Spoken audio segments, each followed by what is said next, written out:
Tout de suite à Buffalo, j'ai l'impression qu'on a besoin de notes de match et espérons qu'on en a parce qu'on est dans le règne du mutisme encore une fois ce printemps. Anthony Martineau, Tony, j'espère que tu vas bien, mais j'en suis convaincu, ta fière allure. Quelles sont les dernières nouvelles en vue de l'affrontement de ce soir?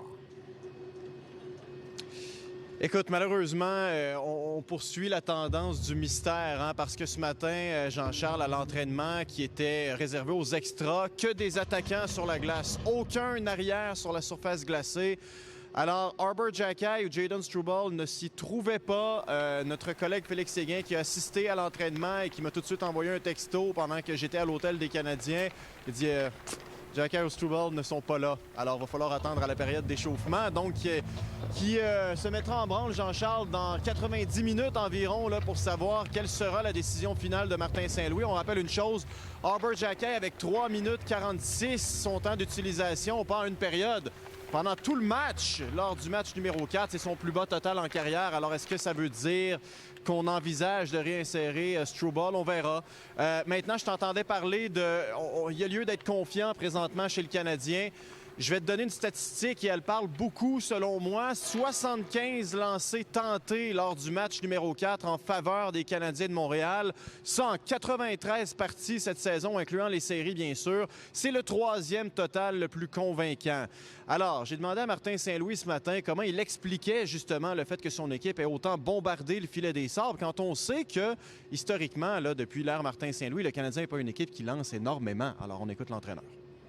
Je pense que notre équilibre nous aide à aller regagner des rondelles, puis de continuer, puis de continuer à attaquer.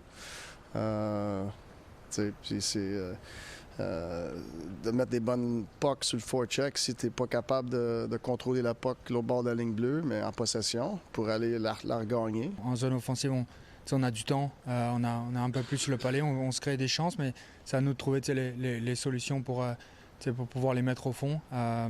Donc, on regarder les vidéos puis essayer d'exécuter ça ce soir. Ouais. Bon, il a sorti le discours des grands moments, là, quand même. C'est intéressant. Un joueur qui n'a rien à se reprocher offensivement, c'est Alex Newhook.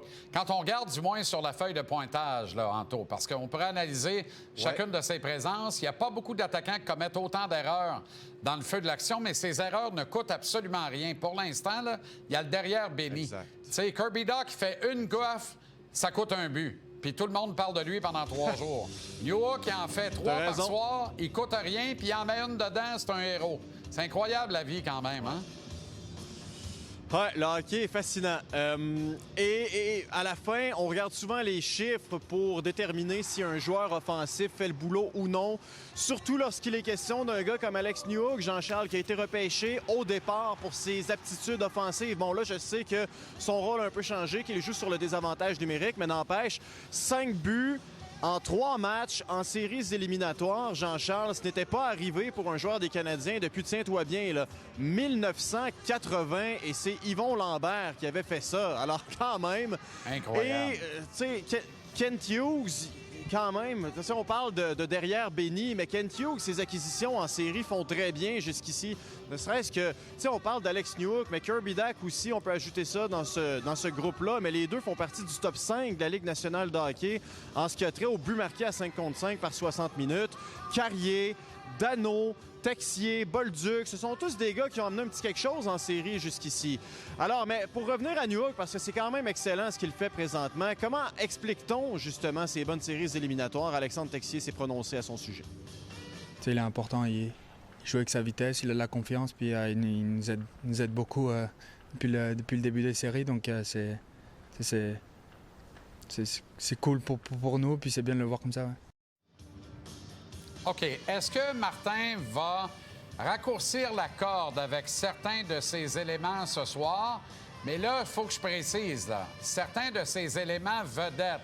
Parce que la corde, il n'y en a pas de longue corde avec la profondeur de l'équipe. Et ça, c'est un autre problème. Tu ne gagnes pas en série éliminatoire si tu n'es pas prêt à tout miser sur tes 4 trios et tes 3 paires de défense. Non, exactement. OK, puis là, je pense que moi, j'ai lu ton billet hier, Jean-Charles, je t'ai écouté aussi, puis je t'ai même envoyé un texto. On se rejoint sur cet aspect-là à 100%. Juraj Slafkovský a probablement disputé l'un de ses pires matchs depuis sa saison numéro 1 dans la Ligue nationale mardi. Il passe 23 minutes sur la patinoire, alors qu'un Zachary Bolduc en passe 9, Kirby Dach en passe 8.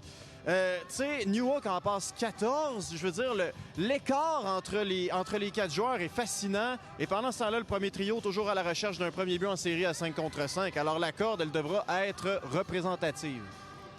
Et rapidement, dans le match de ce soir, on rappelle la stat pertinente. 8 fois sur 10, l'équipe qui prend l'initiative 3-2 dans une série égale avant le 5e match gagne la série. Pas de place où aller ce soir. Bonne soirée. Bon match, Anto. Et à demain.